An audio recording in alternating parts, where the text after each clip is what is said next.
Good afternoon, Wildcats. I'm Helen Reardon. And I'm Emma Turton, and you're watching WCAT Weekly News.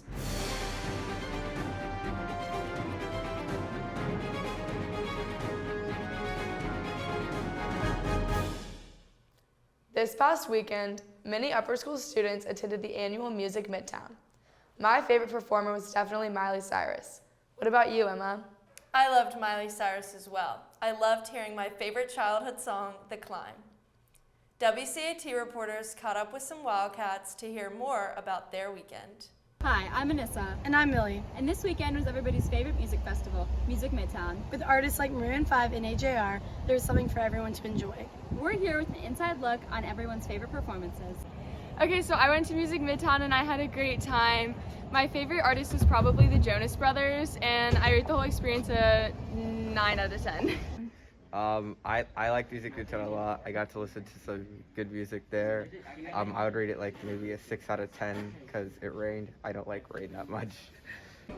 Music Midtown this weekend was super fun, and it was definitely a great way to end the summer. My favorite performer was probably Megan Thee Stallion, and I would give it a 10 out of 10. I really liked listening to Adam Levine and Maroon 5. I'd give it definitely a 9 out of 10. It was just rainy though, so. I had a great time at Music Midtown this weekend. My favorite act was probably Maroon 5, and I also rated it a 10 out of 10. So it was super fun, got to see a ton of friends, and it was really cool to see 21 Savage, so overall 9 out of 10. Sounds like so much fun. My personal favorite was Maroon 5. And I loved Miley Cyrus. It sounds like everybody had an amazing time. Now back to you in the studio. Thanks, guys. Sounds like a ton of fun. This weekend, Wildcats can find even more fun right here on campus. Right, Helen? You bet. The Westminster players are ready to share this year's fall play, Museum. We caught up with Westminster player Walt James to hear more. How that differs from today. It is generally about this one poor security guard who's having to deal with all these crazy people. It's a lot of stereotypes on the kind of weirdos that come into museums like that. And this sort of, it's very much one long continuous scene. And so that kind of just leads to the audience being able to see like one day in the life of this very weird, odd museum. Thanks, Walt, and break a leg this Friday and Saturday. Now let's go to JB and RJ with this week's updates on Hispanic Heritage Month events. Happy Hispanic Heritage Month. My name is Rogelio Zamudio. Happy Hispanic Heritage Month. I'm Jay Brandon Rodriguez. And my parents are Mexican, which makes me Mexican. My dad is Puerto Rican, so I'm Puerto Rican. We're here outside of Malone. We were giving out goodies, swag, stickers. Hopefully you picked one up.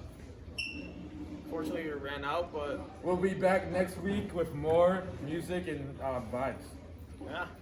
Now let's hear from some Hispanic, Latin, and Latinx students and faculty and their heritage and their favorite foods. Hi, my name is Stephania Oli, and I'm from Spain, and my favorite food from my country is tortilla de patatas, and I make it for my family every Saturday. Hi, my name is Aurelia Garcia, and my family is Mexican, and my favorite food is pozole, and it's basically just a chicken stew. My name is Yamla Cambron. My family is from Mexico, and my favorite food is quesadillas de pollo con queso, especially the ones that my mom makes at home. Everywhere else just doesn't compare. Hi, my name is Isai. My family's from Mexico. One of my favorite foods to eat at home is enchiladas de chile chipotle. We put sour cream, cheese, cilantro, and onions on it. It's really good. Hola, here is Senor Carvajal. My heritage is Venezuelan. One of my favorite foods is arepas. And in my house, I'm the one who made the arepas. It's the best food in Venezuela. Thanks, guys. My favorite Spanish dish are quesadillas from El Azteca. Last week, we announced this year's homecoming court. This week, we invite you to visit WCAT's YouTube channel to hear a short message from each nominee and why they are the perfect candidate to serve as your homecoming king and queen. In other homecoming news, the dress-up themes for next week have been finalized.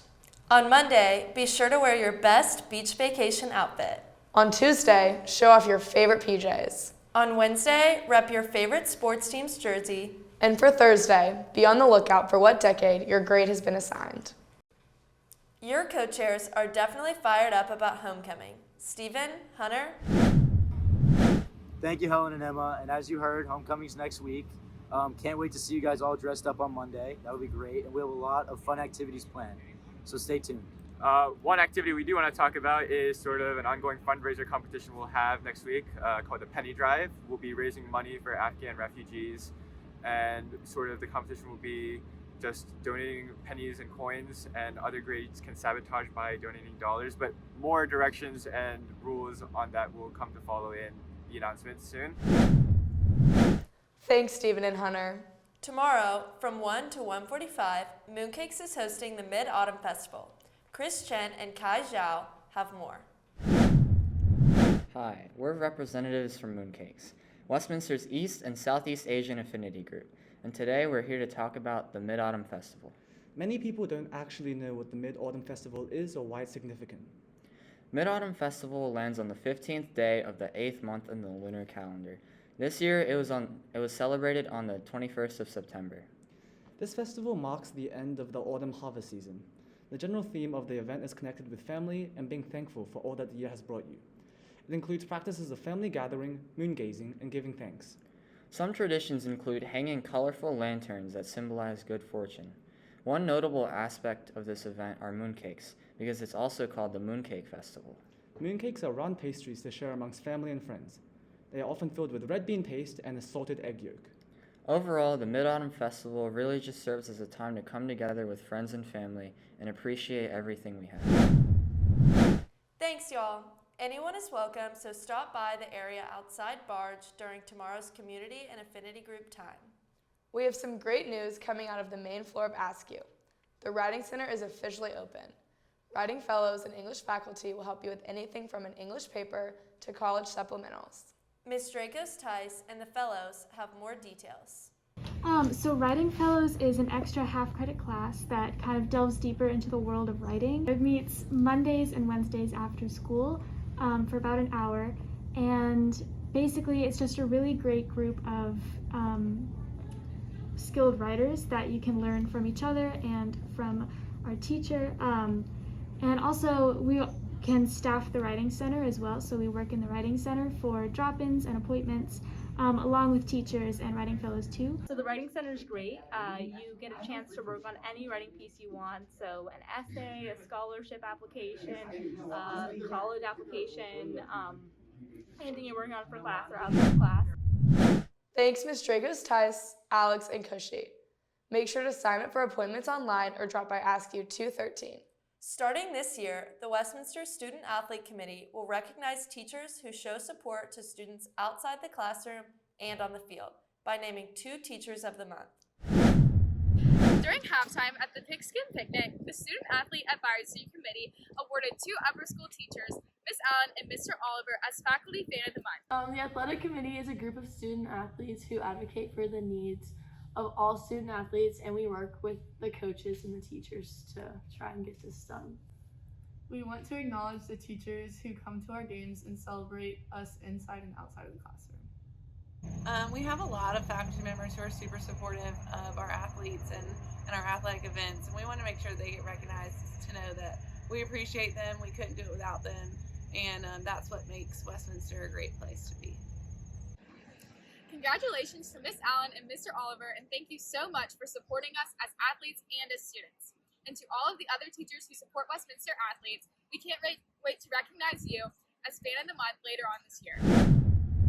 Thank you, Mr. Oliver and Miss Allen, for always cheering on Wildcat sports and supporting our student athletes. WCAT's Ryan Carr has more on this week's Wildcat sports.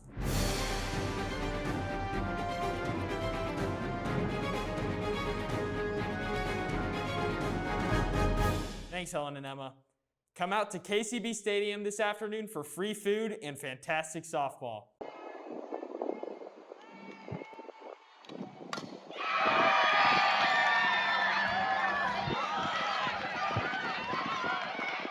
Junior Grace Carabillo invites us all to Spirit Night.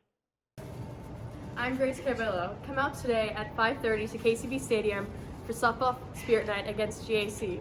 We're defeating our #1 region champ title, and there will be free Chick-fil-A for the first 50 students there. Go Batcats! Yesterday, the softball team took the field after 2 rainy days to take on the Blessed Trinity Titans. Let's check in with Kate Matheson and Emmy Hunter for a recap.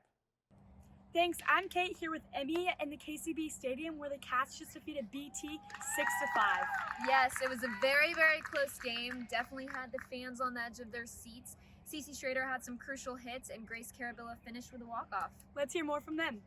We just had a very tough game against BT. We were kind of down at the beginning, but with a lot of hard work and perseverance, we pulled through at the end, and Grace had an amazing walk-off to win us the game. I hit in Stella and Quinn at the end of the game to win 6-5 against BT.